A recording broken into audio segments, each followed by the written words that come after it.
membuka buku-buku itu, setiap saya mencoba untuk khusyuk, suara-suara itu selalu terdengar.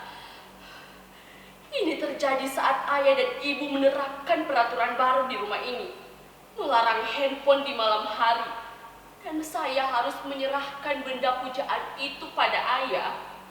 Maka saya akan duduk di bangku itu, menghadapi buku-buku yang tak asik dan bisu itu, sampai saya tertidur.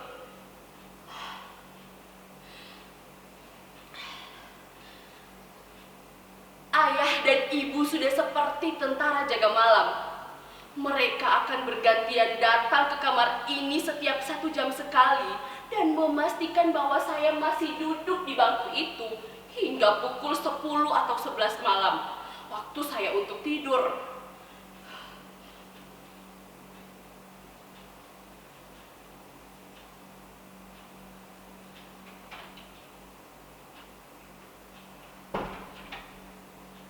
Pintu ini tidak boleh dikunci sebelum saya tidur. Ini sudah jadi peraturan yang kedua. Sebentar lagi, sekitar 10 atau 15 menit lagi, salah satu dari mereka akan datang ke kamar ini dan memastikan bahwa saya masih membaca.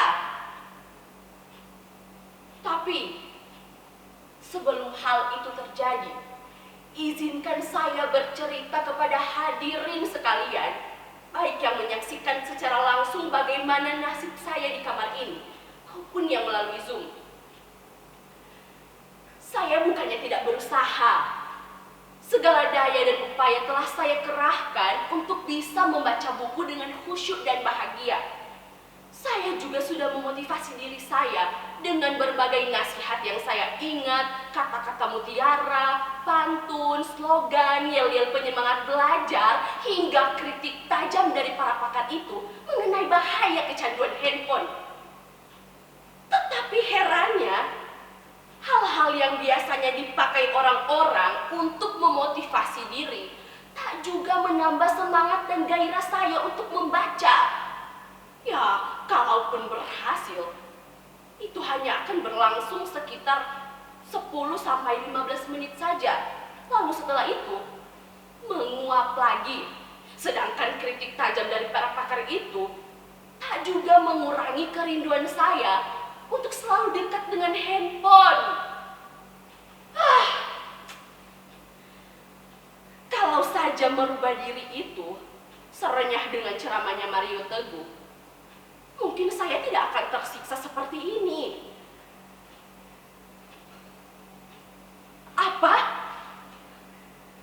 Saudara-saudara tak percaya bahwa saya sekarang ini sedang menderita? Apakah tidak terlihat beban penderitaan itu di raut wajah saya, di sorot mata saya, di getaran suara saya, dan di seluruh tubuh saya ini? Ini bukan akting seperti pada pertunjukan monolog anak-anak SMA itu. Ini real, ini nyata, saya memang sedang menderita. Bahkan jika penderitaan saya ini dituangkan dalam sebuah puisi, saya kira saudara-saudara tak akan mampu membacanya tanpa menitihkan air mata. Tak percaya? Saudara-saudara tak percaya bahwa saya sekarang ini sedang dibuli sepi dan dikepusani? Sekarang saya akan bertanya, siapakah di antara saudara-saudara yang mampu berpisah dengan apa yang telah menjadi bagian dari hidup saudara tanpa dianiaya rasa hampa? Tidak akan ada yang mampu. Begitu juga dengan saya. Sebuah handphone bukan lagi sekedar benda biasa. Ia sudah menjadi bagian penting bagi kita, bahkan hidup kita.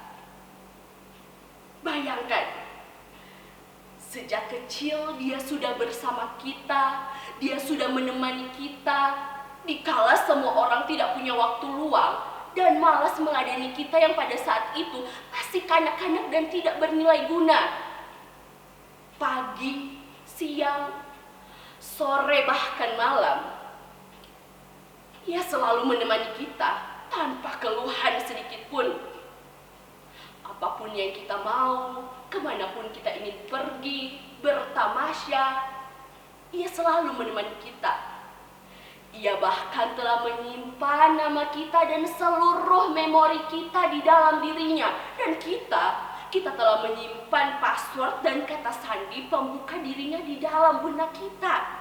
Simbiosis yang begitu intim dan romantis, bukan? Bahkan kita bisa lebih dekat dan nyaman dengan dirinya daripada dengan sesama kita. Itulah mengapa berpisah dengan dirinya meskipun hanya saban malam terasa seperti bertahun-tahun menahan kesepian.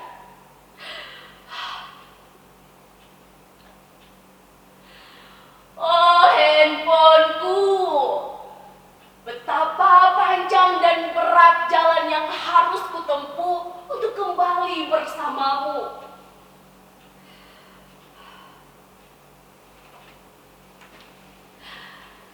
Sejak pertama saya mengerti membaca dan menulis, saya sudah menuliskan nama saya di dalam dirinya. ARRAYAN. Saya memang sempat berganti-ganti partner dari handphone yang ini ke handphone yang lain. Tetapi apapun jenisnya, sikap mereka selalu sama. Setia melayani dan menemani, tak pernah berkurang sedikit pun. Bahkan semakin istimewa dan semakin besar kemampuan mereka untuk melayani kita. Coba sekarang bandingkan kesetiaan dan konsistensi mereka dengan kita. Berganti partner, berganti pula sikap dan kebiasaannya. Apalagi pergantian pemimpin, bisa saja semakin baik atau bahkan semakin anjlok mutunya. Maaf, saya agak ngelantur. Maklumlah, orang kalau sedang diterpa sepi dan rindu, suka melayang kemana-mana pikirannya. Jadi bagaimana sekarang? Sudah cukup jelas bahwa saya sekarang sedang menderita.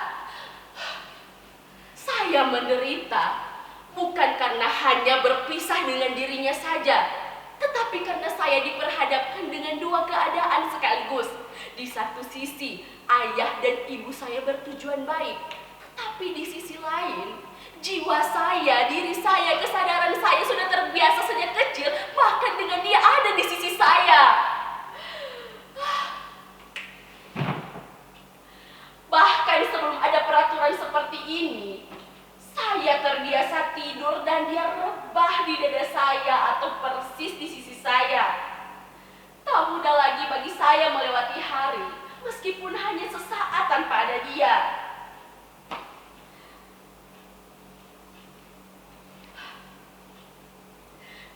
Kadang saat saya tak kuasa menahan rindu padanya, saya ambil casingnya, saya dekatkan ke dada saya seperti ini.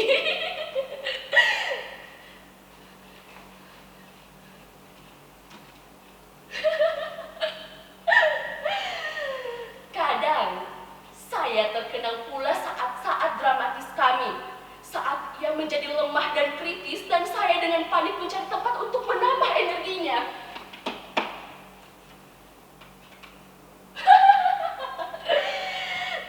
Yang lebih menyenangkan selain mendengar suara renyah dan riangnya, bertamasya dengannya kemanapun saya ingin mengunjungi situs-situs atau menikmati menu-menu lezat yang ditawarkannya.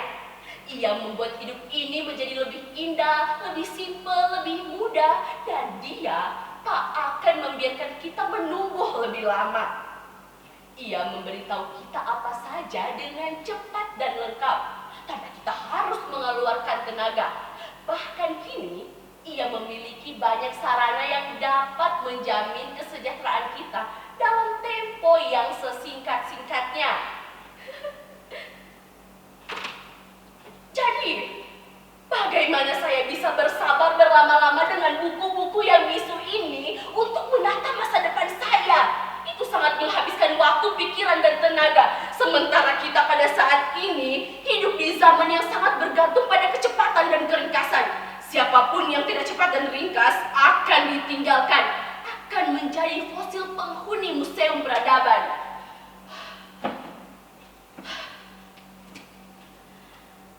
Saya sebenarnya sempat hampir berhasil tidak bergantung padanya, selain untuk hal-hal penting saja.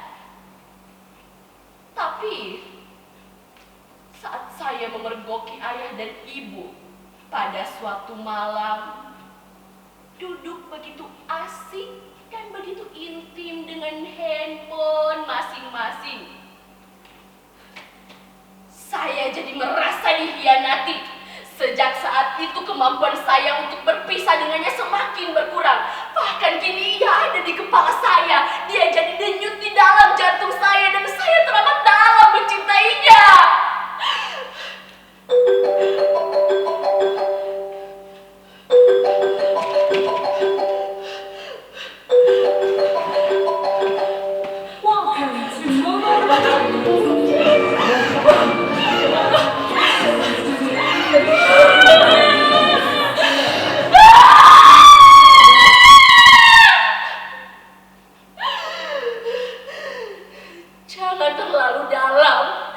Jangan terlalu dalam mencintainya atau kalian akan menderita seperti saya.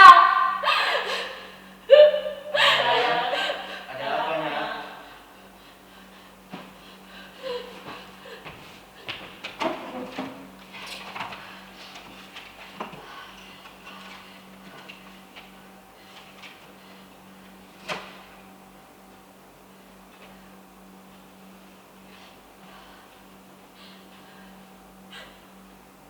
Begitu panjang dan berat jalan yang harus kutempuh.